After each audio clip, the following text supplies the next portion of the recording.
होगा। आप सबके पुरुषार्थ से हम इस इतिहास को बनाने में कामयाब होंगे, क्योंकि आज जो लोग तालमेल के बल पर उन लोगों ने कभी झारखंड को बनने नहीं दिया। झारखंड यदि बना तो भारतीय जनता पार्टी के नेतृत्व में तत्कालीन प्रधानमंत्री अटल बिहारी वाजपेयी जी के नेतृत्व में बना। हम सबको, इस झारखंड के समस्त नागरिकों को इस बात का गर्व है कि आजादी के लंबे कालखंड तक कांग्रेस ने और ऐसे दलों ने सौदेबाजी की राजनीति की, आज घोटालेबाजी की राजनीति कर रहे हैं, लेकिन भारतीय जनता पार्टी इस राज्य का निर्माण भी किया और भगवान बिरसा मुंडा के धरती को नमन करते हुए 15 नवंबर को गौरव दिवस के रूप में देश भर में मनाने का संकल्प लिया। और उसके साथ ही घोषणा पत्र में इस बात का जिक्र किया कि 2025 को जब हम 150वीं जयंती मनाएंगे तो वह वर्ष पूरे भारत के लिए बिरसा मुंडा जयंती वर्ष होगा। इस संकल्प के साथ भारतीय जनता पार्टी ने अपना संकल्प पत्र देश के सामने प्रस्तुत किया है। तो इस धरती को सम्मान करने का काम, इस धरती के महत्व को समझने का काम भारतीय जनता पार्टी ने किया है। आइए हम आज सब मिलकर के जिस नामांकन को आज हमने दाखिल किया है, उस नामांकन का एक कमल का फूल दिल्ली पहुंचेगा। इस संकल्प के साथ ही मैं आदरणीय राजनाथ जी के प्रति आभार व्यक्त करते हुए अपने भाषण को विराम देता हूं। बोले भारत माता की, भारत माता की, भारत माता की, वंदे वंदे वंदे। बहुत बहुत धन्यवाद।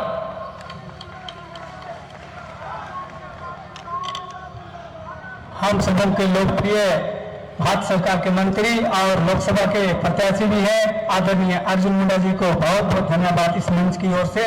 अब मैं कार्यक्रम को आगे बढ़ाते हुए अपने बीच आज बहुत ही हम लोग सौभाग्य हैं, भारत सरकार के रक्षा मंत्री आदरणीय राजनाथ सिंह जी का आगमन हुआ है। मैं आपसे निवेदन करूंगा कि आप आए और हम सदन के बीच अपना मार्गदर्शन देंगे। इससे पहले मैं आप सब से एक बार नारा के लिए कहना चाहूंगा, राजनाथ सिंह जिंदाबाद, राजनाथ सिंह जिंदाबाद। बहुत बहुत धन्यवाद।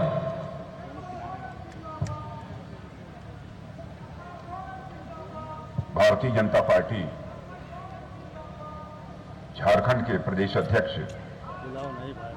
एवं झारखंड के पूर्व मुख्यमंत्री श्रीमान बाबूलाल जी मरांडी और आप सबके प्रत्याशी और भारत सरकार में कृषि मंत्री और आदिवासी कल्याण मंत्री श्री अर्जुन मुंडा जी, रविंद्र राय जी, पूर्व प्रदेश अध्यक्ष श्री सुदेश जी महतो, आजसू के केंद्रीय अध्यक्ष बहुत हमारे पुराने मित्रों में है सुरेश महतो जी, नीलकंठ सिंह जी मुड्डा विधायक, बाल मुकुंद सहाय प्रदेश उपाध्यक्ष, श्री राकेश प्रसाद प्रदेश उपाध्यक्ष, कोचे मुंडा जी विधायक, तोरपा संगठन महामंत्री श्री कर्मवीर सिंह जी, विद्युत करण महतो, प्रदीप वर्मा, श्रीमती विमला प्रधान, श्री चंद्रशेखर गुप्ता, सत्यनारायण सिंह, काशीनाथ महतो, ओम प्रकाश कश्यप, रामचंद्र चंद्रवंशी, श्री पीएन सिंह जी और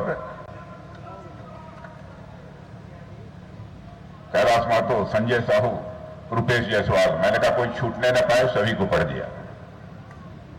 और यहां उपस्थित मेरे सभी सम्मानित बहनों एवं भाइयों, आज यदि मैं यहां पर आया हूं तो आप सबको मालूम है कि किस कारण से आया हूं। इसके पहले उत्तर प्रदेश में गौतम बुद्ध नगर यानी नोएडा की एक सार्वजनिक सभा को संबोधित करने के बाद आप सबके बीच पहुंचा हूं और यहां से फिर भागलपुर बिहार की सभा को संबोधित करना है। अर्जुन मुंडा जी आपके प्रत्याशी हैं। अर्जुन मुंडा के बारे में मुझे बतलाने की कोई आवश्यकता नहीं है।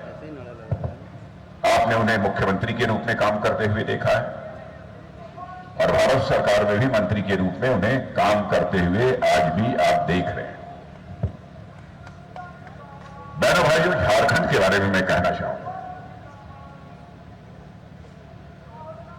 जब हमारी पहली सरकार बनी थी, सिर्फ बाबूलाल जी मरांडी यहां के मुख्यमंत्री, उसके बाद अर्जुन मुंडा जी मुख्यमंत्री बने,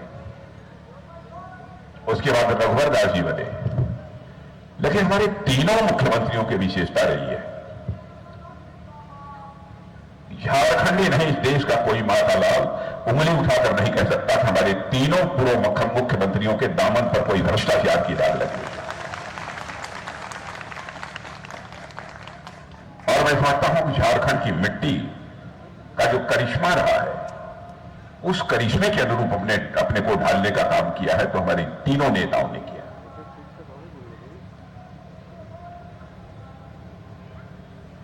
और एक मुख्यमंत्री साहब तो आपके ऐसे हैं जो कि इस समय कहां हैं, सरकार के मेहमान हैं, उनके बारे में मुझे कुछ ज्यादा नहीं कहना है, लेकिन एक बार मुझे बेहद आश्चर्य उस समय हुआ था जब मुझे जानकारी मिली कि झारखंड के मुख्यमंत्री 1.5 दिन से लापता है। मेरा भाइयों, लंबे समय से मैं भारत में राजनीति कर रहा हूं, लेकिन किसी मुख्यमंत्री के लापता होने की खबर मैंने अपने जीवन में पहली बार सुनी है। यदि कहीं का मुख्यमंत्री लापता हुआ है तो यहां का लापता। राजनीति अपना परिवार बनाने के लिए नहीं की जानी चाहिए, राजनीति की जानी चाहिए तो समाज बनाने के लिए की जानी चाहिए, देश बनाने के लिए की जानी चाहिए। हमारे प्रधानमंत्री मोदी जी का जहां तक सवाल है, सभी वक्ताओं ने उनके बारे में बतलाया है, उनका पूरा जीवन ही इस हिंदुस्तान की जनता के लिए समर्पित है, रात दिन। और मैंने तो अपने जीवन में बहुत सारे बड़े बड़े नेताओं को देखा है, लेकिन 24 घंटे में 18 घंटे काम करने वाला कोई नेता पहली बार मैंने देखा अपने जीवन में, तो नरेंद्र भाई मोदी को देखा है।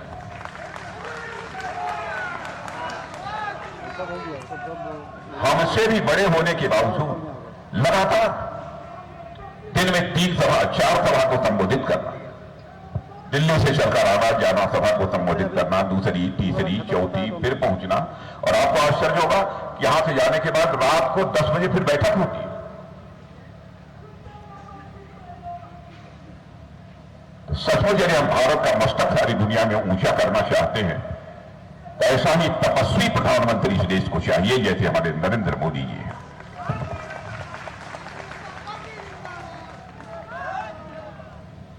भारत के बारे में आप जानते हैं, आप लोग भारत के बारे में सारी दुनिया में यह धारणा बनी हुई थी, भारत गरीबों का भारत है, बहुत कमजोर भारत है।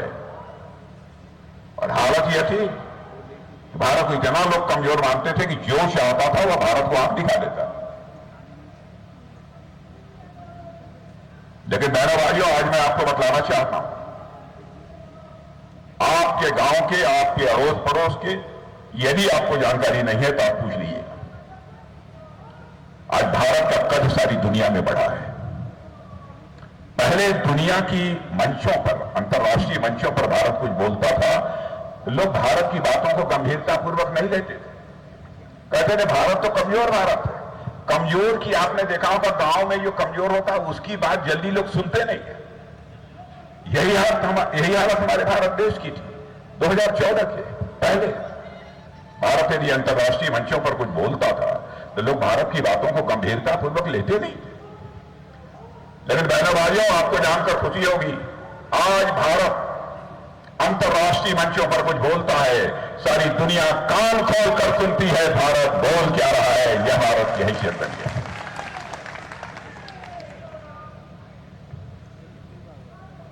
यह भारत की हैसियत। कई घटनाएं, अब धन दौलत के मामले में मैं आपको बतलाना चाहता हूं, अर्थव्यवस्था का आकार कहते हैं बोलचाल की भाषा में धन दौलत। हर व्यक्ति की अपनी धन दौलत होती है, वैसे ही हर देश की भी अपनी धन दौलत होती है। धन दौलत के मामले में भी हमारा भारत, जब मोदी जी प्रधानमंत्री बने थे 2014 में, तो हमारा भारत ही है 11वें स्थान पर था, दुनिया में 11वें स्थान पर था।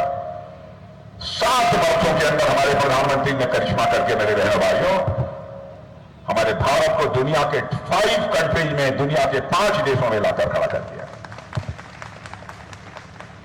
और मैं नहीं, सारे विश्व के अर्थशास्त्री, बहुत बड़ी वित्तीय संस्थाएं जिन्हें अंग्रेजी में फाइनेंशियल फर्म्स कहते हैं, सब यह दावा कर रही है, सभी यह दावा कर रही है कि साहब भारत दुनिया में सबसे तेजी से आगे बढ़ने वाली अर्थव्यवस्था भी कहीं की है तो भारत की है। इसलिए इस सच्चाई को नकारा नहीं जा सकता। भारत अब 4थे, 5वें, 8वें, 10वें स्थान पर दुनिया में नहीं होगा, बल्कि आज के 2.5 साल के बाद, लगभग 3 साल के बाद, भारत दुनिया के 3 देशों में आकर खड़ा हो जाएगा। भारत में दुनिया में 3 देशों का नाम लिया जाएगा तो अमेरिका, चीन और भारत होगा, मेरे बहनों भाई। यह है हमारा भारत। और यह तो मैं कहना चाहता हूं कि पराक्रमी बिरसा मुंडा की यह धरती, बिरसा मुंडा जी का क्या योगदान है समाज को एकत्रित करने में और अंग्रेजों के खिलाफ जंग छेड़ने में। मैं समझता हूं कि यहां का बच्चा बच्चा अच्छी तरह परिचित है। बिरसा मुंडा जी के बारे में बहुत सारी चर्चाएं होती हैं और भगवान बिरसा मुंडा को पहली बार तहे दिल सम्मान यदि किसी सरकार ने दिया है बहनों भाइयों, तो हम लोगों की सरकार ने दिया है। इसके पहले किसी सरकार ने भगवान बिरसा मुंडा को सम्मान नहीं दिया। और मैं मानता हूं कि वह जनजाति गौरव और संघर्ष के प्रतीक है। और यह धरती और हर देशवासी राष्ट्रीय स्वाभिमान और राष्ट्र प्रेम की भावना से जो उनकी जीवन गाथा है, वह स्वाभाविक रूप से लोगों को भर देती है। झारखंड की धरती का अद्भुत है। पहली बार इन लोगों को प्रकाश में लाने का काम, लाइमलाइट में लाने का काम यदि किसी ने किया तो हमारे प्रधानमंत्री ने किया। चाहे वह तिलका मांझी हो, चाहे सिद्धू कान्हू हो, चाहे चांद भैरव हो, फूलो झानो हो, नीलांबर हो, पीतांबर हो, ताना भगत हो, एक से एक लोग इस धरती पर पैदा हुए। क्या वह गरीब परिवारों से आते थे? इसी कारण जो सम्मान नहीं मिलना चाहिए था नहीं मिला। समाज की अंतिम सीढ़ी पर बैठे हुए लोगों को भी सम्मान देना, सम्मान के नजरिए से देखना और उनके जीवन स्तर को ऊंचा उठाने का काम भारत में कोई सरकार कर रही है मेरे बहनों भाइयों, तो हम लोगों की सरकार कर रही है। पहली बार ऐसा हो रहा है भारत में, इसके पहले कभी नहीं हुआ था।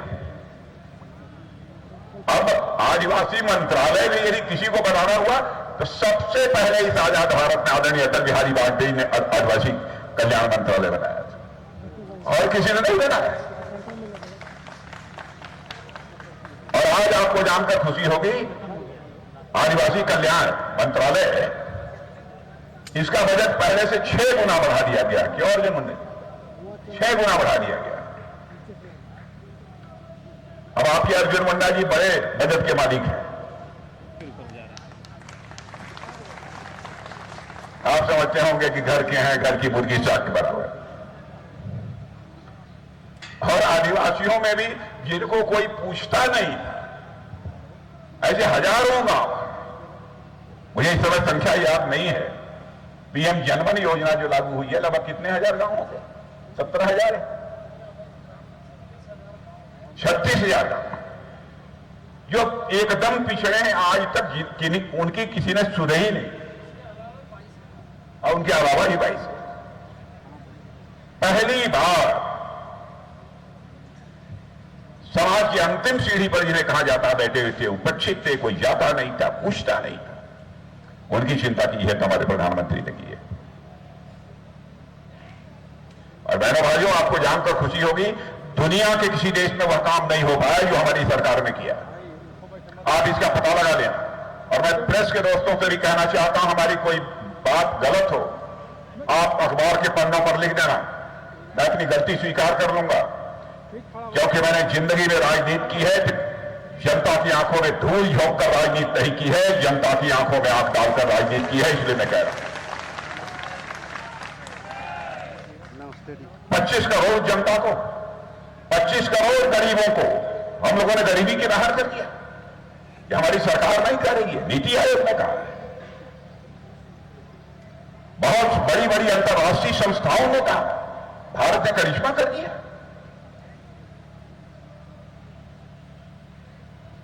यह कोई सामान्य बात है? भारत की ताकत सुनना चाहेंगे? सुनिए, रशिया और यूक्रेन में, रूस और यूक्रेन में लड़ाई हो रही है 2 साल से। कितने लोगों को मालूम है? जरा हाथ उठाइए तो सबको मालूम। वाह वाह, बहुत जागरूक है लोग। वहां भी सबको मालूम है, वहां बैठे हैं जो लोग, जहां उठाइए पीछे भी। बहुत अच्छा। बहन भाइयों, रशिया, रूस और यूक्रेन में 2 वर्ष से अधिक हो गए लड़ाई चलती।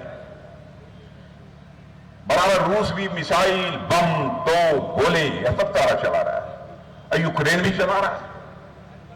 जब लड़ाई शुरू हुई थी उस समय हमारे भारत के हजारों बच्चे वहां पढ़ते थे, और उनके माता पिता जो भारत में रहते थे उनको यह चिंता हुई क्या होगा हमारे बच्चों का। कहीं रूस की तरफ से कोई मिसाइल आ गई, अब हमारे बच्चे जहां रहते हैं वहां गिर गई,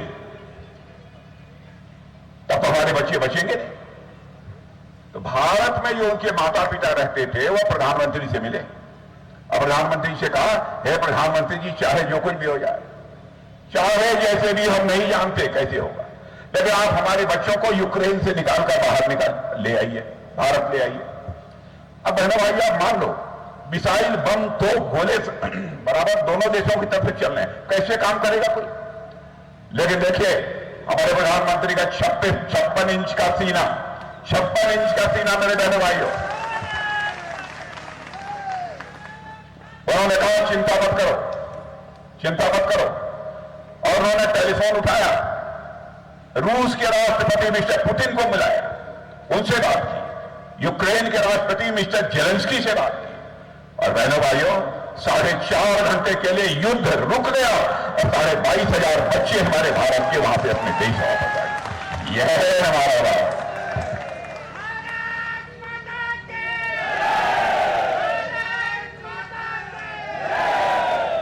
यह है हमारा भारत। अच्छा बहनों भाइयों, ये बताओ आप, और मैं जानता हूं कि आदिवासी समाज के बहुत लोग झारखंड में रहते हैं, छत्तीसगढ़ में रहते हैं, मुसलमान के आधार पर भेदभाव नहीं करना चाहते, बराबर देश को हिंदू मुसलमान के आधार पर बांटकर इन कांग्रेस के लोगों ने राजनीति की है। देश की सामाजिक समरसता को इन लोगों ने तार तार कर दिया। अबे जो भी गरीब है उसकी मदद की जानी चाहिए, हिंदू हो, मुसलमान हो, ईसाई हो, बौद्ध हो, कोई भी हो, क्या मदद करता?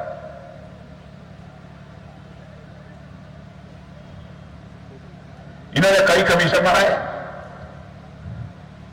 और एक कमिश्नर ने कह दिया कि ओबीसी में जो 27% का कोटा है उसमें 6% मुस्लिम्स को दिया जाना चाहिए, और 2% अन्य जो माइनॉरिटी हैं, जो अन्य अल्पसंख्यक हैं, उनको भी दिया जाना चाहिए। और ये कहते हैं कि शेड्यूल कास्ट, अनुसूचित वर्ग जो धर्म परिवर्तन कर देगा उसको भी दीजिए। हालत इन लोगों की दीजिए। देखिए, एक जामिया मिलिया यूनिवर्सिटी है हमारी दिल्ली में, अलीगढ़ मुस्लिम यूनिवर्सिटी है, वहां पर इन लोगों ने अनुसूचित वर्ग का, अनुसूचित जनजाति का रिजर्वेशन ही समाप्त कर दिया। ये देश को कहां ले जाना चाहते हैं, क्या करना चाहते हैं? और मैं इनसे पूछना चाहता हूं, आप यदि लोगों की संपत्ति का सर्वे कराएंगे तो किसको बांटेंगे? देश ये जानना चाहता है। और बहनों भाइयों, मुस्लिम समाज हो चाहे क्रिश्चियंस हो, हर योजना का लाभ मिल रहा है। कोई मुस्लिम समाज का कोई व्यक्ति भारत में यह बतला दे, पक्का मकान यदि हमारे प्रधानमंत्री लोगों को दे रहे हैं, किसके साथ भेदभाव किया? मैं दावे के साथ कहता हूं, झारखंड में भी लोगों को, मुस्लिम हो, क्रिश्चियन हो, कोई हो, जो हकदार है पक्का मकान पाने के, उनको पक्का मकान मिला है। और मैं वहां जो बैठे हैं, खड़े हैं, मैं इनसे पूछना चाहता हूं, जिनके घरों में शौचालय नहीं है, उनके घर में शौचालय बना है कि नहीं है? जब मैं पूछना चाहता हूं आगे, जिनके घर में बिजली नहीं, बिजली पहुंचाई गई, क्या चाहिए? अच्छा दूसरी चीज, जो 5 किलो मुफ्त में राशन मिलता है कि नहीं? मिलता है या कि नहीं? तो खूब मजे होंगे। मैं जानता हूं बड़े चतुर हैं झारखंड के। घर में 5 किलो नहीं आता होगा, 25 किलो आता होगा। खाते भी होंगे।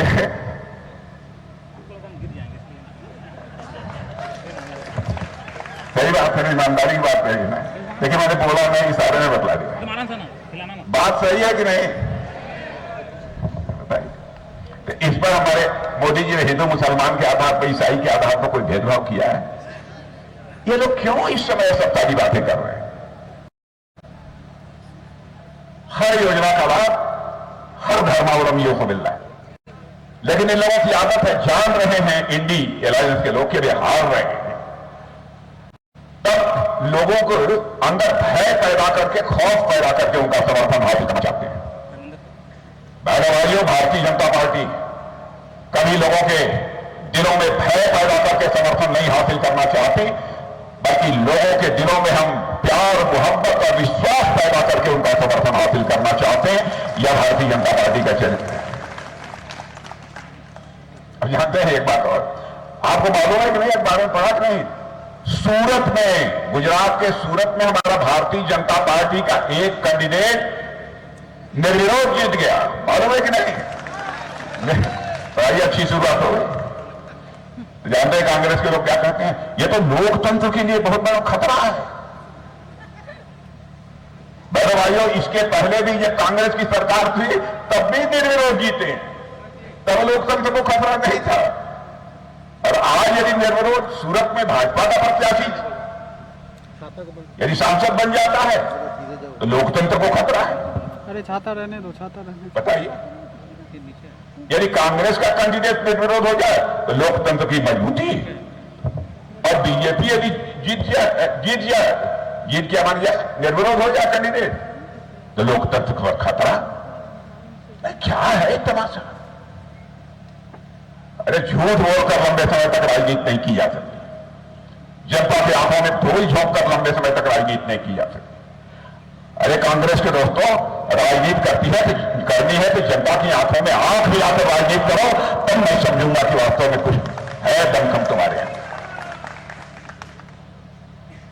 अजीबोगरीब है। और एक चीज है, समाजवादी पार्टी हमारे उत्तर प्रदेश में, जानते हैं समाजवादी पार्टी? डिंपल यादव वहां की 2012 का लोकसभा का उपचुनाव था, निर्विरोध जीत गई, तब लोकतंत्र को कोई खतरा नहीं था। हमारा एक आदमी जीत गया, लोकतंत्र को खतरा हो गया। मेरे भाइयों, बराबर ये जनता की आंखों में धूल झोंक कर आपका समर्थन हासिल करने की कोशिश करते हैं। मैं आपसे कहने आया हूं, क्या अर्जुन मुंडा को ऐसा करिए ना, झारखंड हर समय रिकॉर्ड बनाता है तो रिकॉर्ड बनना चाहिए। और इस बार क्या पूछना, बाबूराव जी मरांडी अध्यक्ष, सबसे पुराने नेता तो आप ही हैं भाजपा के, बाबूलाल जी सबसे पुराने।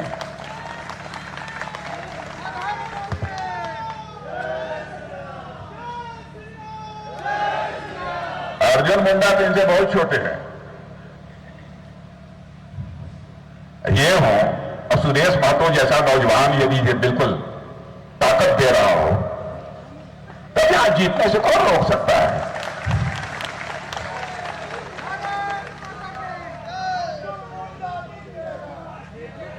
अरे जीतेगा, लेकिन कितने से जीतेगा?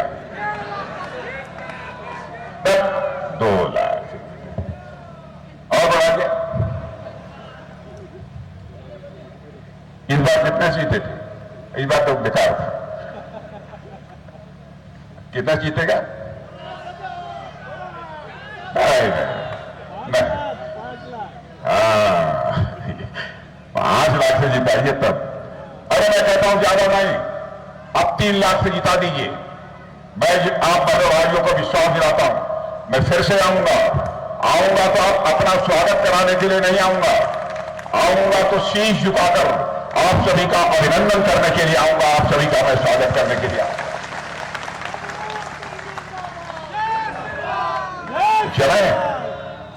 चलें कि ना चलें? चलिए, भारत माता की।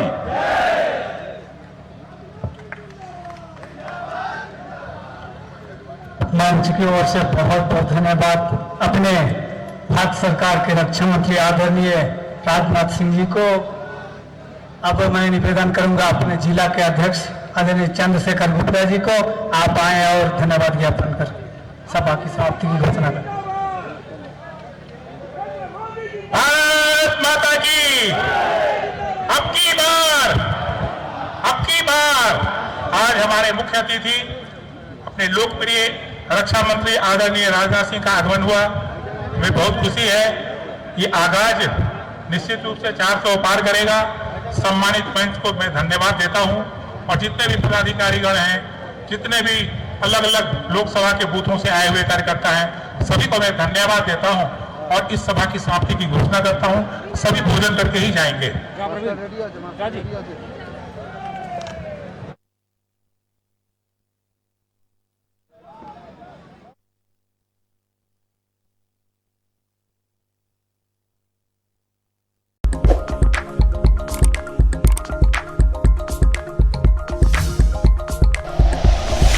Like and share videos, subscribe करें हमारा चैनल और प्रेस करें बेल आइकॉन। न्यूज़ 11 भारत, सच है तो दिखेगा।